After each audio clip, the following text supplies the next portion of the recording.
Hello बच्चों, मेरा नाम है मोहित और आपका स्वागत है हमारे यूट्यूब चैनल हिस्ट्री चैंपियन में। तो जैसा कि आप जानते हो, आपका जो पेपर होने वाला है, कौन सा पेपर? जनरल, जो आपके सामने इंग्लिश लिटरेचर का जो पेपर होगा, पोएट्री एंड ड्रामा, उससे संबंधित जितने भी महत्वपूर्ण प्रश्न होने वाले हैं, सारे के सारे मैं आपको करवाने वाला हूँ। उसका जो अगला महत्वपूर्ण प्रश्न होने वाला है, meaning of they deserve serve who stand and wait in Milton on is blindness. मतलब आपको मीनिंग बताना है किसका? They also serve who stand and wait in the Milton on his blindness. मतलब आपको सामने they also serve who stand and wait से संबंधित आपके सामने क्या बताना है? प्रश्न बताना है। काफी ज्यादा महत्वपूर्ण प्रश्न है, आपको अच्छे से पढ़ना है। साथ के साथ चैनल को सब्सक्राइब कर देना भाई, चैनल को सब्सक्राइब कर दो। आप में से काफी बच्चे वीडियो देखते हो लेकिन चैनल को सब्सक्राइब नहीं करते हो। सभी बच्चों से रिक्वेस्ट कर रहा हूं कि 20,000 तक सब्सक्राइबरों तक अपने जल्दी से जल्दी पहुंचना है। जल्दी से चैनल को सब्सक्राइब कर दो। साथ के साथ जो कोने में आपके सामने व्यू प्रोडक्ट वाला ऑप्शन दिखाई दे रहा है, इस पे क्लिक करके अगर कोई भी प्रोडक्ट खरीदोगे तो सबसे ज्यादा डिस्काउंट देखने को मिलेगा फ्लिपकार्ट और मंत्रा से। तो तुरंत क्लिक करके कोई भी प्रोडक्ट खरीदना। आपको शादी का मौसम आने वाला है, जल्दी से खरीद लो। साथ के साथ जो टेलीग्राम का लिंक दे रहा हूं डिस्क्रिप्शन में, टेलीग्राम को ज्वाइन करके अगर आप पीडीएफ डाउनलोड करते हो तो आपको फ्री में मिल जाएगी पीडीएफ। वहां से जाकर पढ़ाई कर लेना, फ्री में रिवीजन करने को मिल जाएगा आपको।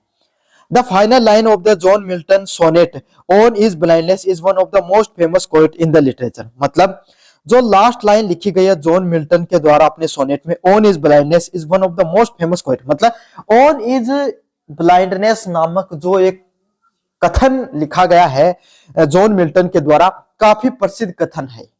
समझ में आ गया? इन इज लिटरेचर, उनके साहित्य का सबसे प्रसिद्ध कथन है, it रिवेल a huge shift in Milton life. और यही कथन उनके जीवन में बहुत बड़े बदलाव का कारण बनता है।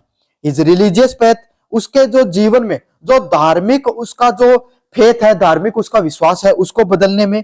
एंड इज पर्सनल फिलोसफी, उसके खुद के विचारों को बदलने में। मतलब धार्मिक रूप से उसके विचारों में बदलने में और उसको खुद को बदलने में बहुत बड़ा सहायक होता है जो शब्द है on is blindness. Context of Milton life, क्या कॉन्टेक्स्ट है मिल्टन की लाइफ से? ये शब्द कैसे जुड़ा हुआ है? John Milton become the completely blind at the age of 44। John Milton है वो खुद आपके सामने 44 साल की जब उनकी उम्र होती है तब वो क्या हो जाते हैं भाई? आपके सामने ब्लाइंड हो जाते हैं, मतलब अंधे हो जाते हैं। This was a personal tragedy become he wanted to use his talent. ये उनके जीवन की सबसे बड़ी क्या थी? ट्रेजेडी थी। अब ट्रेजेडी क्या था भाई? आपके सामने त्रासदी। भाई कोई ऐसी दुखद घटना आपके जीवन में घट गई, कौन चाहता है अपने जीवन में कि भाई अंधा हो जाए? कोई नहीं चाहता है ना? लेकिन जॉन मिल्टन है वो आपके सामने उन व्यक्तियों में से नहीं थे जो अंधे होने के बाद में उन्होंने हार मान ली। वो उन व्यक्तियों में से थे जिन्होंने अपने इस जो उनके प्राकृतिक ट्रेजेडी आई उसको अपने टैलेंट के रूप में यूज किया। कैसे यूज किया? राइटिंग टू सर्व गोल्ड, उन्होंने क्या किया? जो ये सोचकर लिखना शुरू किया कि ईश्वर की सहायता से मैं लिख रहा हूं और ईश्वर के लिए लिख रहा हूं। In the beginning of the poem he feel useless the end worried that God might be angry with him. जब शुरुआती दिनों में जब वो व्यक्ति, जब वो मिल्टन है वो आपके सामने जब अंधे हो जाते हैं तब उनको लगता है कि ये दुनिया व्यर्थ है उनके लिए, अब दुनिया का कोई महत्व नहीं रहा है। क्यों भाई? कोई भी व्यक्ति है उसके अचानक से आंखें छिन जाए तो उसको खुद को कितना दुखी महसूस होगा। ऐसा ही जॉन मिल्टन को भी महसूस हो रहा था। वो सोच रहे थे कि ईश्वर उनसे नाराज हो गया है, ईश्वर उनसे एंग्री है। With him not producing enough work due to blindness, और उसके बाद में क्या है भाई? अंधे होने के कारण वो कुछ काम नहीं कर पाते थे, घर पे आपके सामने यूजलेस बैठे रहते थे, उनका कोई महत्व नहीं निकल रहा था, उतने ज्यादा प्रोडक्टिव वो काम नहीं कर पा रहे थे।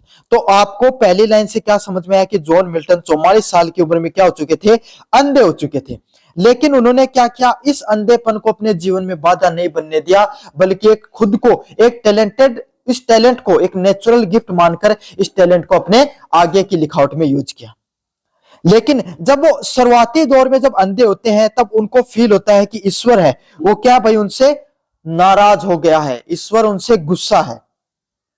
और शुरुआत में ये सब सोचकर वो नेगेटिव हो गए थे और ज्यादा काम नहीं कर पा रहे थे। अगली लाइन में क्या लिखा है? Shift in faith and philosophy the line they also serve who only stand and wait. मतलब ये जो लाइन लिखी गई, they also serve who only stand and wait, मतलब ईश्वर भी उन्हीं को चीजें देता है जो क्या करते हैं? आपके सामने जो खड़े रहते हैं और चीजों की प्राप्ति करने के लिए वेट करते हैं। Is the answer provide by the patience, और ये आपके सामने आंसर कहां से मिलता है, पेशेंस और धैर्य के साथ मिलता है। मतलब उन्होंने क्या बताया कि जीवन में धैर्य रखना चाहिए, आपको धैर्य रखोगे तो ईश्वर आपको बहुत सी चीजें देंगे। It reverse that Milton had moved from anxiety to acceptance, धीरे धीरे मिल्टन ने क्या किया, आपके सामने गुस्से को स्वीकार्यता में बदल दिया। क्या किया, गुस्से को स्वीकार्यता में बदल दिया। क्या बदल दिया कि कोई बात नहीं है भाई, मैं अंधा हूं तो कोई बात नहीं है, नियति में, मेरे नियति में यही लिखा था, अब मैं इसी के सारे जीवन में आगे बढ़ूंगा, मेरे गुस्से को त्याग दूंगा और आपके सामने जीवन में कुछ बेहतर करूंगा। He realized that God is a king who has thousands of angels to his active work, मतलब ईश्वर क्या है, आपके सामने राजा है और उसके बहुत से एंजल, मतलब तो वैसे परी होती हैं लेकिन एंजल उसके क्या मतलब कार्य करने वाले हैं। To do is active work, मतलब उसका काम करने के लिए, उसके काम को करवाने के लिए बहुत से तरीके हैं। ईश्वर एक राजा, इस सृष्टि को चलाने वाला व्यक्तित्व है, इस सृष्टि को बहुत अच्छे से चलाना उसको आता है, उसको पता है किस व्यक्ति से उसको क्या काम करवाना है। God does not need man work और गिफ्ट, मतलब जो ईश्वर होता है उसको कोई भी आपके सामने कोई भी इंसान कोई काम और गिफ्ट के लिए जरूरत नहीं होती है। He truly values is mind work, मतलब वो कोई भी इंसान के जो वास्तविक बुद्धि होती है उसकी विचारधारा की क्या करता है, आपके सामने वैल्यू करता है, इज्जत करता है। Which means humble submissions to his will, मतलब जो उसकी इच्छा होती है उसको स्वीकार्य ईश्वर दे देता है। सीधी सीधी बात है, ईश्वर को क्या बताया गया, ईश्वर को सर्वशक्तिमान बताया गया है। ईश्वर को बताया गया है कि वो कोई भी काम है वो अपनी इच्छा से करवा सकता है, उसके पास अपने काम करवाने के अनेक तरीके होते हैं। और कोई व्यक्ति अगर कोई काम करना चाहता है तो उसमें वो कैसे न कैसे ईश्वर है वो सहायता जरूर पहुंचाता है। तो आपको कभी भी नेगेटिव नहीं होना चाहिए। समझ में आ गया, मतलब क्या लिखा उसने, they also serve who stand and wait, मतलब ईश्वर आपको वो चीज जरूर देगा जिंदगी में जिसके लिए आप क्या कर रहे हो, इंतजार कर रहे हो, मेहनत कर रहे हो। बस आपको क्या करना पड़ेगा, थोड़ा पेशेंस रखना पड़ेगा, थोड़ा वेट करना पड़ेगा, थोड़ा धैर्य रखना पड़ेगा। ईश्वर आपको वो सारी चीजें देगा, वो सारी खुशियां देगा जो आप जीवन में प्राप्त करना चाहते हो। डिस्कशन की बात करें, this line reveals the Milton philosophy, यही विचारधारा मिल्टन की जो फिलोसफी को, मिल्टन की विचारधारा को बताता है।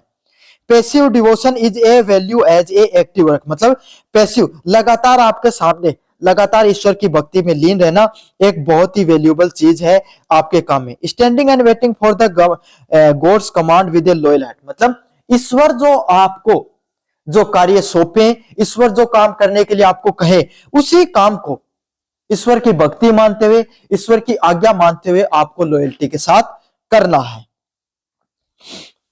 फ्रॉम हिज सर्विस, और उसकी क्या मान लो भाई, सर्विस मान लो और उसके लॉयल्टी के साथ करते रहो। It shows his depth faith that God understand human limitation, मतलब ये क्या सिखाता है कि ईश्वर की भक्ति में आपको क्या रहना चाहिए, हमेशा लीन रहना चाहिए, हमेशा ईश्वर की भक्ति में विश्वास रखना चाहिए। और अगर आप ईश्वर पे भक्ति पर विश्वास रखोगे तो एक ना एक दिन आपको लक्ष्य जरूर मिलता है। इंसानों की कमियां क्या होती हैं वो उसको अच्छे से पता है। For Milton serving is not just about writing the epic poem, Milton के अनुसार ईश्वर की भक्ति करना, ईश्वर की बातों को मानना सिर्फ बेहतर जो कविताएं लिखने नहीं होती है। It is about being the strength to the endure hardship, ये वो चीज है जो उसको अंदर से शक्ति देता है, अंदर से मजबूती देता है कठिन मेहनत करने की, विदाउट एनी कंप्लेन करना। मतलब आप ईश्वर से किसी प्रकार की कंप्लेन किए बिना अगर लगातार मेहनत करते रहते हो तो वो आपको स्ट्रेंथ जरूर देता है। तो ये था आपके सामने जो आपका person, they also serve who stand and wait in the Milton's on his blindness, काफी ज्यादा महत्वपूर्ण पर्सन है। कैसा लगा जरूर से बताना, चैनल को जरूर से सब्सक्राइब कर देना। धन्यवाद।